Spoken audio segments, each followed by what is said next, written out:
अस्सलाम वालेकुम dear class 9th students. उम्मीद है आप लोग सब खैरियत से होंगे और आपके जो एग्ज़ाम्स हैं वो अच्छे से चल रहे होंगे। इस वीडियो में हम जो चैप्टर 5 है केमिस्ट्री का, इसकी जो एक्सरसाइज है इसको कम्प्लीटली सॉर्ट आउट करेंगे। तो चैप्टर 5 जो है केमिकल बॉन्डिंग, तो मूव करते हैं वीडियो की तरफ। इसका जो फर्स्ट क्वेश्चन है, इन सर्कल द करेक्ट आंसर। जो करेक्ट आंसर हैं उनकी निशानदेही करनी है। तो फर्स्ट जो स्टेटमेंट है, which of the following atoms will form an ion of charge -2। तो मंदरजा झैल में से कौन सा एटम है जो नेगेटिव चार्ज जो है वो बनाएगा। तो आयन क्या है? जब भी कोई एटम जो है वो इलेक्ट्रॉन्स को लूज़ या गेन करेगा तो वो आयन में कन्वर्ट हो जाएगा, और जो लूज़ करते हैं वो पॉजिटिव आयन में कन्वर्ट होते हैं, और जो इलेक्ट्रॉन को गेन करते हैं वो नेगेटिव आयन में। तो यहाँ पे -2 चार्ज का बोला गया है, तो यहाँ पे ये जो सी ऑप्शन नहीं है, एटॉमिक नंबर जिसका 8 है और मास नंबर 16, तो ये वाली ऑप्शन सेलेक्ट करनी है। तो इसकी एक्सप्लेनेशन जो है या रीज़न जो है ना, ये असल में ऑक्सीजन का है जो एटॉमिक नंबर है। इसका मतलब ये है कि ऑक्सीजन जो है उसके 8 इलेक्ट्रॉन्स होते हैं। 2 तो फर्स्ट शेल में होते हैं, बाकी जो 6 हैं वो सेकंड शेल में। तो सेकंड शेल को कंप्लीट करने के लिए 8 होने चाहिए। तो ये 2 जो है वो गेन करेगा, तो गेन करके इसकी जो आउटर वो जो शेल है ना वो कंप्लीट होगा। इस वजह से गेन करके तो इसके ऊपर -2 चार्ज आ जाएगा। तो oxygen has 6 valence electrons and need 2 more to complete its octet. जाहिर है वो अपने आखिरी शेल में अगर 8 कंप्लीट करेगा तो ये ऑक्टेट रूल के अकॉर्डिंग इस पे ना ये अप्लाई होगा। सेकंड जो है, which of the following atoms will not form cation और एनायन। इनमें से कौन सा एटम है ना ही अनायन बनाएगा ना ही कैटायन, यानी ना ही उस पर पॉजिटिव चार्ज आएगा ना ही नेगेटिव। तो ये उसी सूरत में पॉसिबल है जिनका जो आउटर शेल है वो कंप्लीट हो। तो इसके लिए ये जो एटॉमिक नंबर 18 वाली ऑप्शन है ना, ये सिलेक्ट करनी है, क्योंकि फर्स्ट शेल में मैक्सिमम 2 इलेक्ट्रॉन हो सकते हैं, सेकंड वाले में 8 + 2 जो है वो 10 होते हैं, और लास्ट थर्ड वाले में भी 8 होंगे तो 18 होंगे। यानी इसको रिक्वायरमेंट नहीं है कि ये गेन करे या लूज़ करे। तो हालांकि ये वाला जो है एटॉमिक नंबर 18, इसकी जो एक्सप्लेनेशन है कि एटॉमिक नंबर 18 जो है ये आर्गन है जो कि नोबल गैस है, which has a complete octet, यानी इसका जो लास्ट शेल है वो कंप्लीटेड है, और ऑक्टेट रूल के अकॉर्डिंग इसके आखिरी शेल में 8 इलेक्ट्रॉन हैं, और ये डज नॉट फॉर्म आयंस। ये फिर जब कंप्लीटेड शेल है तो ये कोई आयन जो है वो नहीं बनाएगा। उसके बाद जो थर्ड स्टेटमेंट है, which of the following atoms will form a cation. तो कौन सा एटम जो है वो कैटायन बनाएगा। कैटायन मीन जो इलेक्ट्रॉन्स को लूज़ करेगा। तो यहाँ पे जो एटॉमिक नंबर 20 वाली ऑप्शन है ये सिलेक्ट करनी है, और इसकी एक्सप्लेनेशन ये है कि एटॉमिक नंबर 20 जो है ये कैल्शियम का होता है, और इसमें 2 वैलेंस इलेक्ट्रॉन्स होते हैं। आखिरी शेल में 2 इलेक्ट्रॉन्स होते हैं जो इनको ये लूज़ करेगा ना, लास्ट वाले 2 इलेक्ट्रॉन्स को, तो इस पर +2 चार्ज आएगा, यानी ये कैटायन में कन्वर्ट हो जाएगा। नेक्स्ट जो स्टेटमेंट है, which of the following atoms obey the duplet rule. तो इनमें से कौन सा एटम है जो डुप्लेट रूल को फॉलो करेगा। तो डुप्लेट रूल मींस ऐसे एटम जो अपने लास्ट, यानी उनका एक ही शेल होता है, और वो स्टार्टिंग वाला जो शेल है ना पहला वाला, उसमें 2 इलेक्ट्रॉन्स की ज़रूरत होती है। तो इसमें हाइड्रोजन वाली जो ऑप्शन है ना H2, इसको सिलेक्ट करना है। तो इसकी जो एक्सप्लेनेशन या रीज़न जो है कि hydrogen follows the duplet rule as it needs only 2 electrons to complete its shell. एक ही शेल है, उसको कंप्लीट करने के लिए फर्स्ट शेल को 2 इलेक्ट्रॉन्स की ज़रूरत होती है, तो एक होता है उसके पास और एक की ज़रूरत होती है, तो ये डुप्लेट रूल को फॉलो करेगा। नेक्स्ट जो स्टेटमेंट है, silicon belongs to group 4A, it has electrons in the valence shell. Silicon जो है ग्रुप 4A में है, तो इसके जो वैलेंस शेल होता है, जो आउटर शेल होता है ना, सबसे आखिरी वाला शेल किसी भी एटम का, तो उसमें कितने इलेक्ट्रॉन हैं। तो इसमें ना 4 ऑप्शन सेलेक्ट करनी है, सी ऑप्शन जिसमें 4 लिखा हुआ है। और इसका जो रीज़न है ना, silicon is in group 4A meaning it has 4 valence electrons. तो ग्रुप नंबर जो है ये इस बात को भी शो करता है कि उसके आखिरी शेल में कितने इलेक्ट्रॉन्स हैं। तो जब 4A में है तो इसके आखिरी शेल में 4 इलेक्ट्रॉन्स होंगे। 6 जो स्टेटमेंट है, phosphorus belongs to the third period of group 5A, how many electrons does it need to complete its valence shell. तो फास्फोरस जो है वो 5A के तीसरे पीरियड में है, और इसके वैलेंस शेल को अपने आखिरी शेल को, वैलेंस वाले शेल को मुकम्मल करने के लिए से कितने इलेक्ट्रॉन्स दरकार हैं। तो इसमें ना ये जो डी वाली ऑप्शन है जिसमें 3 लिखा हुआ है, तो ये ऑप्शन सेलेक्ट करनी है। और इसकी एक्सप्लेनेशन जो है कि फास्फोरस जो है इसमें 5 वैलेंस इलेक्ट्रॉन्स होते हैं, क्योंकि इसका ग्रुप 5A है, मींस कि इसके आखिरी शेल में 5 इलेक्ट्रॉन है और 8 कंप्लीट करने होते हैं, तो इसको 3 की ज़रूरत होगी। तो and need 3 more to complete its octet, तो इसको 3 की ज़रूरत है अपना ऑक्टेट कंप्लीट करने के लिए। 7th जो स्टेटमेंट है, in the formation of AlF3 aluminium atom loses electron. तो ये जो AlF3 है, ये मालिक्यूल या कंपाउंड बनाने के दौरान ना एल्यूमिनियम एटम जो है वो कितने इलेक्ट्रॉन लूज़ करेगा। तो इसमें ये 3 जो है ना, सी वाली ऑप्शन 3 जिसमें लिखा हुआ है, ये वाली ऑप्शन सेलेक्ट करनी है। इसकी एक्सप्लेनेशन ये है, इसमें 3 वैलेंस इलेक्ट्रॉन्स होते हैं, तो ज़ाहिर है वो तीनों जो जब वो लूज़ करेगा तो उसके ऊपर +3 चार्ज आ जाएगा। तो जब भी कोई एटम लूज़ करता है तो वो पॉजिटिव आयन यानी कैटॉयन में कन्वर्ट हो जाता है। उसके बाद जो 8th स्टेटमेंट है, which of the following is not true about the formation of Na2S। Na2S की तश्कील जो हो रही है ना, जब वो बनता है, उसके बारे में दर्ज झैल में से कौन सा बयान गलत है यानी नॉट ट्रू है। तो इसमें ये वाली ऑप्शन सेलेक्ट करनी है ना, each sulphur atom gains 1 electron, यानी जो हर सल्फर एटम है वो 1 इलेक्ट्रॉन जो है वो हासिल करता है या गेन करता है। तो ये क्यों करेक्ट नहीं है, इसकी एक्सप्लेनेशन ये है कि सल्फर जो है वो 2 इलेक्ट्रॉन गेन करता है, 1 इलेक्ट्रॉन गेन नहीं करता ना। तो जब वो 2 गेन करता है तो उसके ऊपर ना -2 चार्ज आता है। इसी तरह जो नेक्स्ट स्टेटमेंट है, आइडेंटिफाई द कोवेलेंट कंपाउंड। तो यहाँ पे ये जो दिए हुए थे ना कंपाउंड, उनमें से आइडेंटिफिकेशन करनी है कि कौन सा जो है वो कोवेलेंट कंपाउंड है। तो इसकी जो करेक्ट ऑप्शन होगी ना, ये वाटर वाली H2O जो है, तो ये सिलेक्ट करना।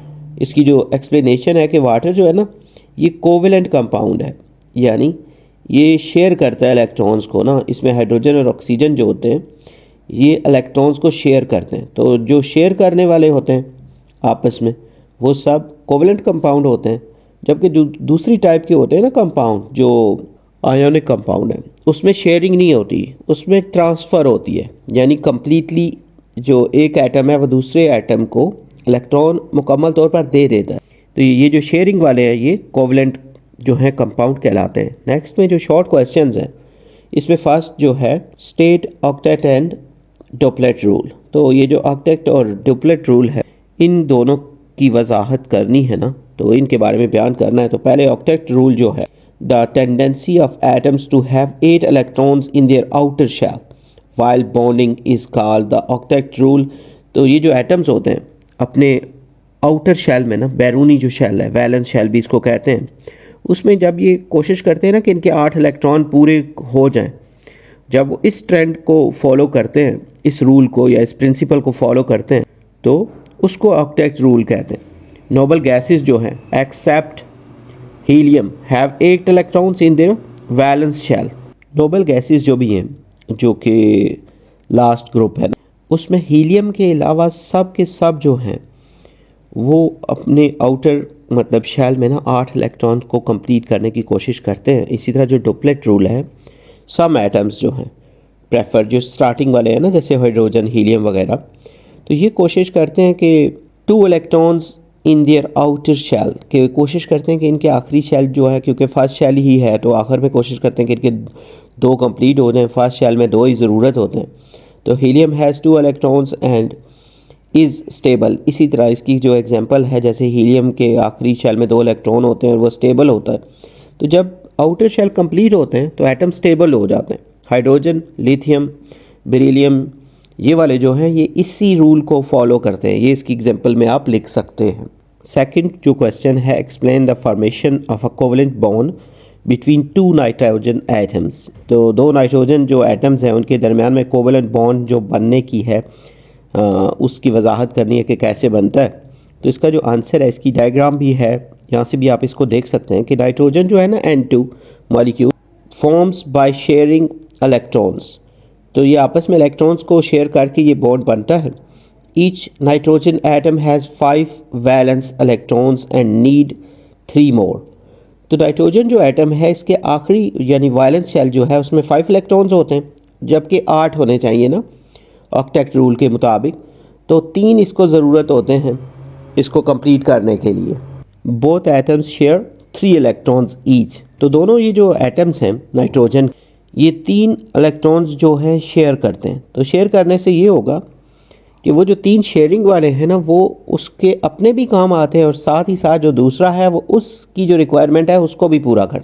और इनके बीच में क्योंकि 3 इलेक्ट्रॉन की शेयरमेंट हुई है तो ट्रिपल बॉन्ड के लिए जो 3 लाइनें हैं ये शो करती हैं कि यहाँ इन्होंने 3 इलेक्ट्रॉन को शेयर किया हुआ है। इसी तरह नेक्स्ट जो क्वेश्चन है, how does aluminium form cation. तो एल्युमिनियम कैसे कैटायन बनाता है, इसकी भी डायग्राम गिवन है साथ ही कि इसका जो आंसर है ना formation of Al3 positive ion जो है यानी ये 3 लूज करेगा। Since an aluminium atom has 3 electrons in its outer most shell, इसके आखिरी शेल में 3 इलेक्ट्रॉन है तो 8 कंप्लीट करना इसके लिए मुमकिन नहीं है, यानी 5 लेना इसके लिए ईजी नहीं है। अगर तो 2-3 होते ना और मेजॉरिटी इसके पास पहले से अवेलेबल होते तो इसके लिए ईजी होता। तो ये 3 लूज़ करेगा ताकि स्टेबल हो जाए और आखिरी वाले तीनों लूज़ करके इसके ऊपर पॉजिटिव 3 चार्ज आ जाएगा। इसकी जो इलेक्ट्रॉनिक कॉन्फ़िगरेशन है नॉर्मली कि 1s2, 2s2, 2p6, 3s2 और 3p1, ये जो 3s2 और 3p1 है ना लास्ट, ये लूज़ करेगा आखिरी वाले तीनों, सेकंड शेल इसका रह जाएगा ना यानी 1s2, 2s2 और 2p6 तक। तो इस तरह ये स्टेबल होगा और इसको इक्वेशन फॉर्म में ऐसे लिख सकते हैं कि पहले Al लिखेंगे, फिर एरो है यानी प्रोडक्ट साइड जो है उस तरफ, फिर जाके Al3 पॉजिटिव, इसके ऊपर ना 3 पॉजिटिव मीन इसने 3 लूज़ किए और 3 लूज़ करने के बाद ये +3 इलेक्ट्रॉन लिखने यानी 3 लूज़ करके इसने किसी को डोनेट किए। इसी तरह नेक्स्ट वाला जो क्वेश्चन है, how does oxygen form anion, के कैसे ऑक्सीजन जो है वो एनायन बनाती है, इसके भी डायग्राम सामने गिवन है। आंसर जो है इसका formation of anion by oxygen atom. तो कैसे बनाती है ऑक्सीजन जो है एनायन, एनायन मीन्स कि उसने गेन किए हों। तो ऑक्सीजन बिलोंग्स टू ग्रुप 6 से, यानी ये 6 ग्रुप में है periodic table. It has 6 electrons in its valence shell, तो इसके वैलेंस शेल में 6 इलेक्ट्रॉन है। And needs 2 more electrons to achieve a stable noble gas configuration. तो इसे ज़रूरत होती है 2 या ज़्यादा इलेक्ट्रॉन्स को अचीव करने की ताकि वो स्टेबल हो सके, एक नोबल गैस की कॉन्फ़िगरेशन हासिल कर सके। नोबल गैसेस वो होती हैं जिनके आखिरी शेल कंप्लीट होते हैं। तो इसके आखिरी शेल में 6 हैं, तो 2 और जब गेन करके एनायन में कन्वर्ट होगी ऑक्सीजन तो ऐसे हो जाएगी जैसे नोबल गैसेस हैं जिनके आखिरी शेल कंप्लीटेड है। इसकी जो इलेक्ट्रॉनिक कॉन्फ़िगरेशन है तो इसके पहले शेल में 2 होते हैं, सेकंड शेल में 2s2, 2p4 यानी 6 होंगे ना, ये जो पावर्स लिखी होती हैं। तो आखिरी शेल को कंप्लीट करने के लिए जब ये 2 गेन करेगा ना तो इसकी इलेक्ट्रॉनिक कॉन्फ़िगरेशन ऐसी हो जाएगी 1s2, 2s2, 2p6, 2p4 की जगह 2 गेन करने के बाद इसकी जो इलेक्ट्रॉनिक कॉन्फ़िगरेशन है वो 2p6 हो जाए। तो इक्वेशन जो है ना इसकी वो इस फॉर्म में लिखेंगे। पहले ऑक्सीजन जो है जब ये 2 इलेक्ट्रॉन गेन करेगा तो राइट साइड पे इसके जो ऑक्सीजन है उसके ऊपर -2 चार्ज आ जाएगा।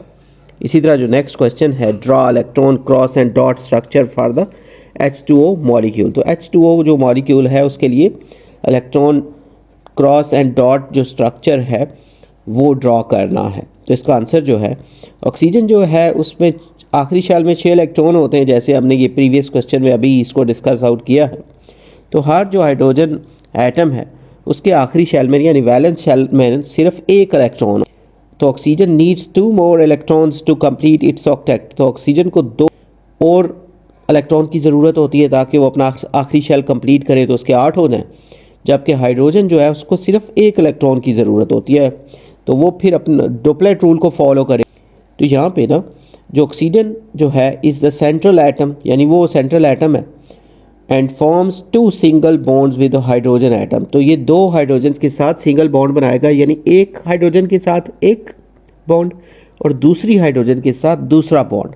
इसी तरह जो हाइड्रोजन एटम है वो अपने आप को अरेंज करेंगे ना ऑक्सीजन के around and they are connected by a pair of electrons, 1 dot and 1 cross. तो इनके साथ जब वो शेयरिंग होती है तो एक डॉट से एक इलेक्ट्रॉन को रिप्रेजेंट किया जाएगा और दूसरे वाले को क्रॉस से। तो इसको आप देख भी सकते हैं, ये जो इसकी डायग्राम है इसके अकॉर्डिंग। नेक्स्ट में जो लॉन्ग क्वेश्चंस है, क्वेश्चन 3 जो है, describe the importance of noble gas electronic configuration. तो नोबल गैसेस जो हैं इनकी इलेक्ट्रॉनिक कॉन्फ़िगरेशन जो है उनकी इंपॉर्टेंस बतानी है। इसका जो आंसर है, noble gases don't react easily because their outermost shell is completely filled with electrons। तो नोबल गैसें जो हैं वो मोस्टली या आम तौर पे ये रिएक्शन नहीं करती, रद्द अमल नहीं देती ना, क्योंकि इनके बैरूनी जो शेल्स होते हैं ना, इलेक्ट्रॉनिक शेल्स जो हैं, लास्ट वैलेंस शेल्स, वो कंप्लीट होते हैं।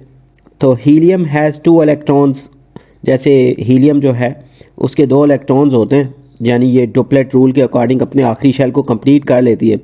इसी तरह वाइल अदर नोबल गैसेस जो हैं, जिसमें नियोन है, आर्गोन, क्रिप्टॉन, जीनोन और रेडोन जो हैं, उन सब के आखिरी शेल में ना 8 इलेक्ट्रॉन्स होते हैं। तो वो ऑक्टेट रूल के अकॉर्डिंग अपने आखिरी शेल को कंप्लीट किए हुए। Elements with less than 8 electrons are unstable. तो अगर कोई भी एलिमेंट्स हैं उनके आखिरी शेल में अगर 8 से कम इलेक्ट्रॉन हैं तो वो सब अनस्टेबल होंगे। एंड गेन स्टेबिलिटी, तो वो अपने आप को स्टेबल करने के लिए बाय लूजिंग, गैनिंग और शेयरिंग इलेक्ट्रॉन्स। तो वो कैसे स्टेबल होते हैं? या तो वो गैन करते हैं अगर उनको ज़रूरत हो 8 कंप्लीट करने के लिए, और लूज़ करते हैं कि आखिर में अगर 1, 2 या 3 इलेक्ट्रॉन्स हैं तो वो लूज़ करके अपने आप को स्टेबल करते हैं, या फिर शेयर करके अपने आखिरी शेल्स को कंप्लीट करते हैं। इसी तरह जो नेक्स्ट क्वेश्चन है, question 4, explain how elements attain stability. कि ये जो एलिमेंट्स हैं, अनासिर, ये किस तरह स्टेबल होते हैं ना, किस तरह इस्तेहकाम हासिल। तो इनमें ये ट्रेंड होता है ना स्टेबल होने के लिए, ये कोशिश में हर टाइम मसरूफ़ रहते हैं। तो इसका जो आंसर है, an element become stable by having 8 electrons in outer. तो कोई भी जो एलिमेंट है वो स्टेबल होने के लिए आखिरी जो शेल है ना, आउटर शेल या वैलेंस शेल, उसमें 8 इलेक्ट्रॉन्स जो हैं वो कोशिश करते हैं कि कंप्लीट हो जाए। और 2 इन सम केसेस, जो शुरू वाले दो चार एलिमेंट है ना, ये हाइड्रोजन, हीलियम वगैरह, तो ये कोशिश करते हैं कि इनका, क्योंकि एक ही शेल होता है तो उसमें 2 को कंप्लीट करने की कोशिश करते हैं कि उनके आखिरी शेल में 2 हो जाएं, यानी वो डुप्लेट रूल को फॉलो करते हैं। It achieves this through covalent और आयोनिक बॉन्ड। तो ये जो अचीवमेंट है ना, यानी अपने आखिरी शेल में 8 या 2 को कंप्लीट करने की, उसके लिए तो या ये कोवलेंट बॉन्ड का सहारा लेते हैं, यानी कोवलेंट बॉन्डिंग करते हैं, या फिर आयोनिक बॉन्डिंग करते हैं। If an element has less than 8 electrons it gains stability by losing, gaining और शेयरिंग इलेक्ट्रॉन्स, ऑक्टेट रूल ना। तो अगर एक एलिमेंट जो है उसमें लेस देन 8 इलेक्ट्रॉन्स यानी 8 से कम है, तो वो क्या करेगा, इट गेन्स स्टेबिलिटी, तो वो कोशिश करेगा कि वो स्टेबल हो जाए। तो थोड़े अगर कम है, जैसे 1, 2 कम है, तो वो गैन करके स्टेबल होगा। और उसके बाद अगर तो उसके आखिरी शेल में सिर्फ 1 ही है या 2 है, तो 8 कंप्लीट करने मुश्किल होंगे ना, तो वो लूज़ करेगा, और या फिर वो शेयर करके ना अपना ऑक्टेट या डुप्लेट रूल जो है उसके अकॉर्डिंग अपने आप को स्टेबल करते हैं। इसी तरह जो नेक्स्ट क्वेश्चन है 5 वाला, describe the ways in which bonds में बी फॉर्म। तो कौन कौन से तरीके हैं जिससे बॉन्ड्स जो हैं वो बन। तो इसमें ना आंसर में देयर आर 2 मेन टाइप्स ना, बॉन्ड्स की 2 मेन टाइप्स हैं, एक आयोनिक बॉन्ड है, दूसरे कोवलेंट बॉन्ड। तो आयोनिक बॉन्ड कौन से होते हैं ना, formed when one atom gives और takes electron from another atom ना। तो आयोनिक बॉन्ड कब बनेगा, जब एक एटम दूसरे एटम को ना इलेक्ट्रॉन देता है या लेता है, यानी देगा तो पॉजिटिव आयन और लेगा तो नेगेटिव आयन। तो इसमें आप कोई सी भी एग्जांपल्स लिख सकते हैं। ये ऊपर वाले जो शॉर्ट क्वेश्चंस हैं उसमें हम काफ़ी सारी एग्जांपल्स को ऑलमोस्ट हर क्वेश्चन में ना डिस्कस आउट करके आए हैं। उसके अलावा जो दूसरी टाइप है ना, कोवलेंट बॉन्ड जो है, ये फॉर्म होते हैं जब एटम शेयर करते हैं ना वैलेंस इलेक्ट्रॉन को, यानी ये कंप्लीटली ट्रांसफ़र नहीं करते बल्कि सिर्फ शेयरिंग करते हैं। तो इस तरह जो शेयरिंग वाले बनेंगे वो कोवलेंट बॉन्ड। और शेयरिंग जो है is unequal, a polar covalent bond is form. तो शेयरिंग अगर अनईक्वल हो ना, यानी एक जो बॉन्ड है उसकी अट्रैक्शन पावर ज़्यादा है दूसरे वाले से, तो उस टाइम जो बॉन्ड बनता है वो पोलर कोवलेंट। और जब मेटालिक एटम्स जो होते हैं ये शेयर करते हैं ना इलेक्ट्रॉन्स को, तो ये मेटालिक बॉन्ड जो है वो बनेगा। इसके अलावा ये जो कोवलेंट बॉन्ड है, अगर इसमें एक एक इलेक्ट्रॉन को शेयर करें तो सिंगल कोवलेंट बॉन्ड, अगर 2 इलेक्ट्रॉन्स की शेयरिंग हो रही हो तो डबल कोवलेंट बॉन्ड, और 3 की शेयरिंग हो रही हो तो ट्रिपल कोवलेंट बॉन्ड। वो भी इस आंसर में लिख सकते हैं साथ। नेक्स्ट में जो क्वेश्चन 6 है, describe the formation of covalent bond between two non metallic elements. दो जो गैर धाती यानी नॉन मेटालिक एलिमेंट्स है ना, उनके दरमियान में कोवलेंट बॉन्ड की तश्कील बयान करनी है। तो इसका जो आंसर है, इसमें ये डायग्राम भी है, उसके अकॉर्डिंग भी आप साथ साथ देख सकते हैं ना। Formation of covalent bond in hydrogen molecule. Hydrogen atom has one valence electron, इसमें सिर्फ एक ही वैलेंस इलेक्ट्रॉन होता है। When two hydrogen atoms share their electrons, जब दो हाइड्रोजन एटम्स अपने इलेक्ट्रॉन्स को share, they form a covalent bond H2 molecule ना, तो वो कोवलेंट बॉन्ड बनाते हैं जो H2 की फॉर्म में है। This allows both atoms to achieve the stable configuration of helium duplet rule. तो इससे कि वो जो अपनी कंप्लीशन कर लेगा ना आउटर शेल की, तो ऐसा हो जाएगा जैसे हीलियम जो है, जैसे उसकी आउटर शेल जो कंप्लीट है डुप्लेट रूल के अकॉर्डिंग, तो इसकी भी सेम उसी तरह की हो जाएगी कंप्लीट आउट शेल जो है इसका। इसी तरह नेक्स्ट में ना, जैसे ये फॉर्मेशन है कोवलेंट बॉन्ड की ना फ्लोरीन में, फ्लोरीन के मॉलिक्यूल में, तो इसकी भी डायग्राम है, वहाँ से भी आप इसको देख के अंडरस्टैंड कर सकते हैं कि फ्लोरीन जो है इसमें 7 वैलेंस इलेक्ट्रॉन्स होते हैं, 7 valence electrons and needs 1 more electron to complete its octet. तो ये कोशिश करता है कि एक और इलेक्ट्रॉन हासिल करके ना अपना जो ऑक्टेट है उसको कंप्लीट कर ले। When two fluorine atoms share a pair of electron, जब दो फ्लोरीन के एटम्स ना एक पेयर ऑफ इलेक्ट्रॉन को शेयर करते हैं, तो ये एक कोवलेंट बॉन्ड बनाते हैं F2 मॉलिक्यूल। तो इससे क्या होगा कि ये कोशिश करते हैं ना अपने आप को स्टेबल करने की, और इसी ग्रुप का जो लास्ट एलिमेंट है इसी पीरियड का, सॉरी, वो नियोन जो है, ये उस तरीके से ना अपने आप को, जैसे नियोन का आखिरी शेल स्टेबल है, कंप्लीटेड है, ये अपने आप को उस फॉर्म में ले आते हैं, यानी इनका भी आखिरी शेल जो है ये कंप्लीट हो जाता है, यानी ये भी स्टेबल हो जाते हैं। क्वेश्चन 7 जो है, explain with examples single, double and triple covalent bond.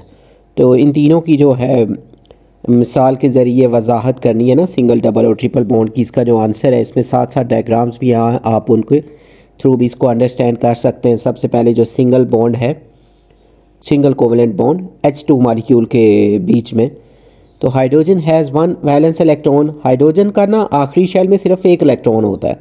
2 hydrogen atoms share 1 pair of electrons to form H2 molecule.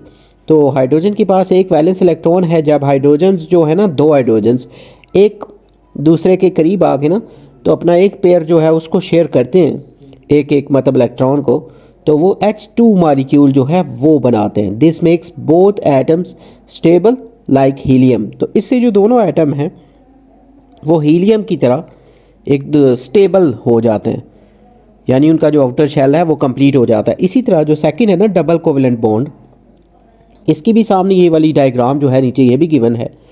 तो इसमें O2 जो मॉलिक्यूल बनेगा ना ऑक्सीजन का, ऑक्सीजन हैज़ 6 वैलेंस इलेक्ट्रॉन्स, इसके आखिरी शेल में 6 इलेक्ट्रॉन होते हैं, and needs 2 more to complete its octet. तो इसको सिर्फ 2 की ज़रूरत होती है ऑक्टेट रूल के अकॉर्डिंग अपने आखिरी शेल में 8 कंप्लीट करने के लिए। तो 2 oxygen atoms share 2 pairs of electron, तो दोनों जो हैं वो 2 पेयर्स जो हैं वो शेयर करते हैं। तो इस तरह O2 का जो मॉलिक्यूल है वो क्रिएट होता है, और इसको 2 लाइनों के थ्रू रिप्रेजेंट करते हैं, यानी जैसे इक्वल डालते हैं ना उस तरह। इसी तरह जो ट्रिपल कोवलेंट बॉन्ड है, इसकी भी डायग्राम गिवन है यहाँ। तो ट्रिपल कोवलेंट बॉन्ड जो है ये नाइट्रोजन के जो मॉलिक्यूल्स हैं उसके माबैन बनेगा। तो नाइट्रोजन हैज़ 5 वैलेंस इलेक्ट्रॉन्स, उसके आखिरी शेल में 5 होते हैं, और 8 कंप्लीट करने के लिए needs 3 more to complete its octet. तो इसको 3 और ज़रूरत होते हैं ताकि ये ऑक्टेट को कंप्लीट कर सके। 2 nitrogen atoms share 3 pairs of electrons to form N2 molecule. तो 2 जो नाइट्रोजन एटम्स हैं वो शेयर करते हैं 3 पेयर्स को इलेक्ट्रॉन्स के, ताकि N2 जो मॉलिक्यूल है वो बना सके। तो ट्रिपल बॉन्ड के लिए 3 लाइनों के थ्रू इनको शेयर किया जाता है। जैसे इक्वल डालते हैं तो एक और लाइन उसी तरह ही डालें तो वो ट्रिपल बॉन्ड को रिप्रेजेंट करती है। इसी तरह नेक्स्ट जो क्वेश्चन है 8th वाला, find the number of valence electrons and valence shell electronic configuration in the following atoms. तो यहाँ पे कुछ एलिमेंट्स हैं, उनके वैलेंस इलेक्ट्रॉन्स की तादाद और वैलेंस शेल की इलेक्ट्रॉनिक कॉन्फ़िगरेशन जो है वो मालूम करनी है यूजिंग द पीरियोडिक टेबल, यानी पीरियोडिक टेबल के अकॉर्डिंग उसको इस्तेमाल करते हुए। तो सबसे पहले वैलेंस इलेक्ट्रॉन्स और इलेक्ट्रॉनिक जो कॉन्फ़िगरेशन है, बोरोन जो है पहले, तो इसकी जो है वैलेंस इलेक्ट्रॉन्स इसके 3 है क्योंकि ये ग्रुप 3A में है। तो जो उनका ग्रुप होता है वो शो करता है कि उसके आखिरी जो वैलेंस शेल है उसमें कितने इलेक्ट्रॉन्स हैं। तो इसका ग्रुप 3A है तो इस वजह से इसके आखिरी शेल में 3 इलेक्ट्रॉन होंगे। उसके अलावा आखिरी शेल में इसके 3 इलेक्ट्रॉन हैं और ये सेकंड पीरियड में है। तो इसका जो वैलेंस शेल इलेक्ट्रॉनिक कॉन्फ़िगरेशन होगी वो 2s2 और 2p1। नेक्स्ट में जो नियोन है ना उसकी वैलेंस इलेक्ट्रॉन्स 8 है क्योंकि इसका ग्रुप 8A है। तो 8A से रिप्रेजेंट होता है ना कि इसके आखिरी शेल में 8 इलेक्ट्रॉन है और इसकी वैलेंस शेल इलेक्ट्रॉनिक कॉन्फ़िगरेशन जो होगी आखिरी शेल की सेकंड पीरियड में होने की वजह से 2s2 2p6 होगी। रुबिडियम जो है इसकी वैलेंस इलेक्ट्रॉन्स जो हैं वो एक ही है क्योंकि ये 1A का मेंबर है, ग्रुप 1A का। तो ग्रुप नंबर जो होता है ये शो करता है कि उसके आखिरी शेल में कितने इलेक्ट्रॉन हैं किसी भी एलिमेंट में। और पीरियोडिक टेबल में ये फर्स्ट ग्रुप में है तो इसका आखिरी शेल में सिर्फ एक ही इलेक्ट्रॉन होगा। तो वैलेंस शेल इलेक्ट्रॉनिक कॉन्फ़िगरेशन क्योंकि ये 5th पीरियड में है तो 5s1 होगी, यानी 5th पीरियड है और फर्स्ट शेल में सिर्फ एक इलेक्ट्रॉन है क्योंकि इसका आखिरी शेल जो है उसमें सिर्फ एक इलेक्ट्रॉन होता है। नेक्स्ट में जो बेरियम है इसमें वैलेंस इलेक्ट्रॉन्स जो हैं वो 2 हैं क्योंकि इसका जो ग्रुप है वो 2A है और वैलेंस शेल इलेक्ट्रॉनिक कॉन्फ़िगरेशन जो है ये 6th पीरियड में है तो 6s2 होगी। नेक्स्ट में जो आर्सेनिक है इसमें वैलेंस इलेक्ट्रॉन्स जो हैं 5 हैं क्योंकि ये ग्रुप 5A का मेंबर है और 5 शो करता है कि इसके आखिरी शेल में 5 इलेक्ट्रॉन हैं। तो इसकी वैलेंस शेल इलेक्ट्रॉनिक कॉन्फ़िगरेशन जो है उसमें 4s2 क्योंकि ये 4th पीरियड में है और 4p3। s शेल में मैक्सिमम 2 इलेक्ट्रॉन हो सकते हैं और p में 6, लेकिन इसमें है ही टोटल 5। तो 2 जो हैं वो s वाले शेल में और बाकी जो 3 हैं वो p वाले सब शेल में। नेक्स्ट जो क्वेश्चन है ना question 9, represent the formation of cations for the following metal atom using electron dot structure. तो इनके इलेक्ट्रॉन डॉट स्ट्रक्चर बनाने और इनके कैटाइन की फॉर्मेशन करके दिखानी। ये कुछ मेटल आयंस एटम्स जो हैं वो गिवन है। सबसे पहले जो है एल्युमिनियम, इसमें Al3 पॉजिटिव ना क्योंकि ये 3 जो है वो लूज़ करता है एल्युमिनियम जो है और इसका एटॉमिक नंबर 13 है। इसके फर्स्ट शेल में 2, सेकंड में 8, 10 हो जाएंगे और आखिरी वाले जो 3 होंगे ना 13 में से वो ये लूज़ करेगा। इसको डायग्राम के थ्रू आप देख भी सकते हैं। तो aluminium has 3 valence electrons in the outer most shell, it loses 3 electrons to form Al3 positive ion. तो ये जो है जब 3 लूज़ करेगा तो इसके ऊपर +3 चार्ज आ जाएगा। इसकी जो इलेक्ट्रॉनिक कॉन्फ़िगरेशन है वो ऐसे लिखेंगे कि इसके फर्स्ट शेल में 2 होंगे ना 1s2 और सेकंड वाले में 2s2 2p6 और थर्ड वाले में 3s2 और 3p1। और जब ये आखिरी वाले 3 लूज़ करेगा तो आखिरी वाले 3 को रिमूव करने के बाद इसके ऊपर 3 चार्ज आ जाएगा ना पॉजिटिव 3, तो 1s2 2s2 और 2p6 बाकी रह जाएगा। तो इसको इक्वेशन फॉर्म को ना इसमें रिएक्शन को इस तरह लिख सकते हैं कि Al जो है ना एल्युमिनियम, ये जब 3 लूज़ करेगा तो राइट साइड पे Al3 पॉजिटिव और साथ में +3 इलेक्ट्रॉन्स लिखने हैं। इसी तरह जो फॉर्मेशन है ना स्ट्रॉन्शियम की है, स्ट्रॉन्शियम जो है इसका एटॉमिक नंबर 38 है। इसकी भी डायग्राम के थ्रू आप इसको देख सकते हैं कि स्ट्रॉन्शियम जो है इसके 2 वैलेंस इलेक्ट्रॉन्स होते हैं, यानी आखिरी शेल में 2 इलेक्ट्रॉन्स हैं इसके। It loses 2 electrons to form Sr2 positive ion. तो ये जो स्ट्रॉन्शियम है ये डाई पॉजिटिव आयन में कन्वर्ट हो जाएगा और इसकी जो इलेक्ट्रॉनिक कॉन्फ़िगरेशन है वो इस तरह होगी 1s2 2s2 2p6 फिर 3s2 और 3p6 4s2 और इसमें क्योंकि d ऑर्बिटल भी आएगा ना तो 3d10 और फिर 4p6 फिर 5s2।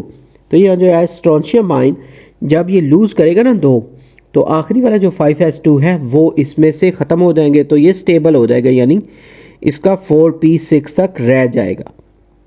और इसके अगर रिएक्शन फॉर्म में इसको लिखना है तो Sr लिखेंगे ना स्ट्रॉन्शियम और राइट साइड पे इसके ऊपर 2 पॉजिटिव आयन, यानी ये इसने 2 लूज़ किए ना इलेक्ट्रॉन्स और वो जो हैं वो प्लस में लिखने एंड में +2 इलेक्ट्रॉन्स। इसी तरह फॉर्मेशन जो है ना बेरियम की, एटॉमिक नंबर इसका 56 है, इसकी भी डायग्राम गिवन है। तो यहाँ पे जो बेरियम है इसमें 2 वैलेंस इलेक्ट्रॉन्स होते हैं in its outer shell, it loses 2 electrons और ये 2 इलेक्ट्रॉन्स को लूज़ करके ना तो B8 डाई पॉजिटिव, यानी इसके ऊपर 2 पॉजिटिव चार्ज आ जाएगा और इसकी इलेक्ट्रॉनिक कॉन्फ़िगरेशन जो है वो इस तरह लिखनी है 1s2 2s2 2p6 फिर 3s2 3p6 4s2 3d10 और 4p6 5s2 फिर 4d10 और 5p6 और लास्ट में जो 6 वाला इसका शेल है उसमें 2 इलेक्ट्रॉन्स होंगे और इनको लूज़ करने के बाद ये जो आखिरी वाले 6s2 है ना ये ख़त्म हो जाएंगे यानी ये किसी को डोनेट कर देगा तो आखिर में 5p6 तक लिखना है और इसको रिएक्शन फॉर्म में ऐसे लिख सकते हैं बेरियम को कि बेरियम और इसकी राइट साइड पे Ba डाई पॉजिटिव और इसने 2 इलेक्ट्रॉन लूज किए हुए हैं। तो क्वेश्चन 10 जो है a sample of sulphur from a volcano was analysed to give the following isotopes. तो यहाँ पे सल्फर का एक सैंपल है ना जो वोल्केनो से लिया गया है, ये जो ज़मीन से लावा निकलता है उसको एनालाइज किया है तो उसमें ये कोई आइसोटोप्स हैं जिसकी कंपोजिशन जो है ना इसका एटॉमिक नंबर जो है वो 16 है। तो इसकी जो पहले ना ये कुछ पार्ट्स हैं। सबसे पहला जो है डिफाइन द टर्म आइसोटोप। इसका जो आंसर है isotopes are atoms of the same element that have the same number of protons but different number of neutrons. तो एक ही जो एलिमेंट के वो एटम होते हैं जिसके प्रोटॉन्स की तादाद तो एक ही जैसी होती है मगर जो न्यूट्रॉन्स है ना वो डिफरेंट होते हैं। They have similar chemical properties but may have different physical properties. तो इनकी जो केमिकल प्रॉपर्टीज़ हैं वो तो सिमिलर होती हैं लेकिन फिजिकल जो प्रॉपर्टीज़ होती हैं वो मुख्तलिफ होती हैं। इसी तरह जो इसकी सेकंड वाला पार्ट है ना इसी क्वेश्चन का define the term relative atomic मास। तो ये बताना है कि रिलेटिव एटॉमिक मास क्या है। तो relative atomic mass is the average mass of an element's isotope compared to 1/12 of the mass of carbon 12 atom।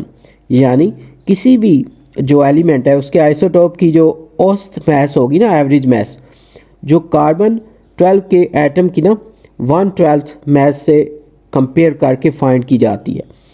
Next जो है calculate the relative atomic mass of sulphur. तो इसकी कैलकुलेशन करनी है तो पहले ये 32 को 95 से मल्टीप्लाई करें फिर 33 को 0.76 से फिर 34 को 4.22 से और इसको डिवाइड करेंगे 100 से।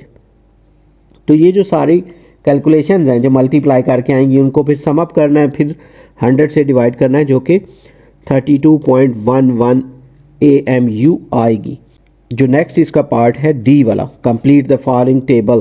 तो यहाँ पे ये जो टेबल है इसको कंप्लीट करना है जिसमें sulphur has 16 protons and 16 electrons in all it's isotopes. तो नंबर ऑफ न्यूट्रॉन्स जो हैं जैसे ये जो सल्फर 32 है इसमें 16 होंगे और सल्फर 34 जो है उसमें 18 न्यूट्रॉन्स होंगे। ई वाला जो इसका पार्ट है where is sulphur placed in the periodic table. तो पीरियोडिक टेबल में ना इसकी प्लेस कहाँ पे होगी। तो सल्फर क्योंकि ये 6A इसका ग्रुप है या इसको 16 भी पढ़ते हैं तो 6A में ना इसका पीरियड तो 3 है, थर्ड पीरियड से ये बिलोंग करता है क्योंकि इसके फर्स्ट शेल में 2 हैं सेकंड वाले में 8 तो 10 इलेक्ट्रॉन हो जाएंगे। उसके बाद लास्ट शेल में 3 है ना तो थर्ड पीरियड बनेगा इसका। इसका जो एफ पार्ट है how many electrons will sulphur lose और gain to acquire a stable configuration. तो सल्फर जो है मुस्तहकम या स्टेबल होने के लिए कितने इलेक्ट्रॉन्स हासिल या खो देगा ना या लूज़ करेगा या गेन करेगा। तो सल्फर विद गेन 2 इलेक्ट्रॉन्स उसको 2 की ज़रूरत है क्योंकि अभी पढ़ा था ना इसकी 16 है तो कंप्लीट करेगा अपना outer shell and achieve a stable noble gas configuration. तो वो कोशिश करेगा कि वो नोबल गैस की कॉन्फ़िगरेशन हासिल कर ले। तो इसका जो जी वाला पार्ट है how many atoms of sulphur are there in 0.3 mole of sulphur. तो 0.3 मोल सल्फर में कितने एटम्स होंगे तो उसके लिए ना नंबर ऑफ एटम्स इन 1 मोल में ना ये 6.022 मल्टीप्लाई 10 रेज़ टू पावर 23 ये वोगाद्रोस नंबर है। इसके इक्वल होते हैं ना 1 मोल किसी भी एटम्स के जो 1 मोल है ना उसमें इतने एटम्स होते हैं। लेकिन जो कह रहे हैं 0.3 मोल्स में तो 0.3 को इससे मल्टीप्लाई कर दें 6.022 मल्टीप्लाई 10 रेज़ टू पावर 23 से तो इसका जो आंसर आएगा 1.807 multiply 10 raise to the power 23 atoms. इसी तरह जो नेक्स्ट क्वेश्चन है question 11 an atom of an element has electronic number 9 and mass number 19। तो इसका एक पार्ट है state the number of proton and neutron in the nucleus of this atom. इस atom के जो मरकज़ है ना या न्यूक्लियस है उसमें प्रोटॉन्स और न्यूट्रॉन्स की तादाद बतानी है। इसका जो ए पार्ट है तो नंबर ऑफ़ प्रोटॉन्स जो होते हैं ये इक्वल होते हैं एटॉमिक नंबर के, जो कि 9 है, और नंबर ऑफ़ न्यूट्रॉन्स जो हैं उसमें मैस नंबर और एटॉमिक नंबर को माइनस करते हैं, यानी 19 में से 9 को माइनस करेंगे तो 10 आ जाएगा। इसी का जो बी पार्ट है, state the number of electrons in this atom ना, तो इसमें इलेक्ट्रॉन्स की तादाद बतानी है। तो नंबर ऑफ़ इलेक्ट्रॉन्स जो होते हैं ये भी एटॉमिक नंबर के इक्वल होते हैं, यानी ये भी 9 होंगे। इसी तरह जो इसका सी पार्ट है, show with electron cross dot diagram the formation of ions by this atom. तो इसकी ना क्रॉस डॉट डायग्राम के अकॉर्डिंग आयन फॉर्मेशन जो है वो बतानी है। तो ये सामने डायग्राम भी है नीचे इसकी। तो जो फ्लोरीन है ना, F gains 1 electron to form F negative ion, तो एक इलेक्ट्रॉन हासिल करके इसके ऊपर -1 चार्ज आ जाएगा, तो ये आयन में कन्वर्ट हो जाएगी। It forms an ionic bond with sodium Na, तो ये आयोनिक बॉन्ड बनाएगी सोडियम जो है Na, as shown in the diagram, जैसे इसकी डायग्राम सामने ही बनी हुई है। Write the electronic configuration of this element, इसकी ना इलेक्ट्रॉनिक कॉन्फ़िगरेशन लिखनी है, तो वो होगी 1s2 2s2 और 2p5। इसी तरह जो इसका ई पार्ट है, point out its group in the periodic table, कि पीरियोडिक टेबल में इसका ग्रुप बताना है। तो इसका जो आंसर होगा ना ई पार्ट का, कि फ्लोरीन इज़ इन हैलोजेंस ना, जो 17 ग्रुप भी इसको कहते रहते हैं ना। उसके बाद ये 7a का भी एलिमेंट है ना, 7a जो है, क्योंकि इसको सिर्फ एक की ज़रूरत है, इसके आखिरी शेल में 7 इलेक्ट्रॉन होते हैं। उसके बाद जो लास्ट इसका F पार्ट है, point out it's period in periodic table, तो बताना है इसका पीरियड क्या है। तो इसमें है जो है सेकंड पीरियड है इसका फ्लोरीन का, फ्लोरीन इज़ इन पीरियड 2। तो यहाँ पे ये जो एक्सरसाइज है इसके जो तमाम क्वेश्चंस हैं वो कंप्लीटेड है। उम्मीद है ये वीडियो और ये जो नोट्स हैं आपकी प्रिपरेशन के लिए हेल्पफुल होंगे। और इस बुक से रिलेटेड अगर मज़ीद वीडियोस या नोट्स की ज़रूरत हो तो चैनल पे इस बुक की जो प्लेलिस्ट है वहाँ पे आपको मिल जाएंगे। उसके अलावा वीडियो की डिस्क्रिप्शन में जो प्लेलिस्ट है उसका लिंक मौजूद है। जल्द न्यू वीडियो में नए लेक्चर के साथ मिलेंगे। Have a nice time.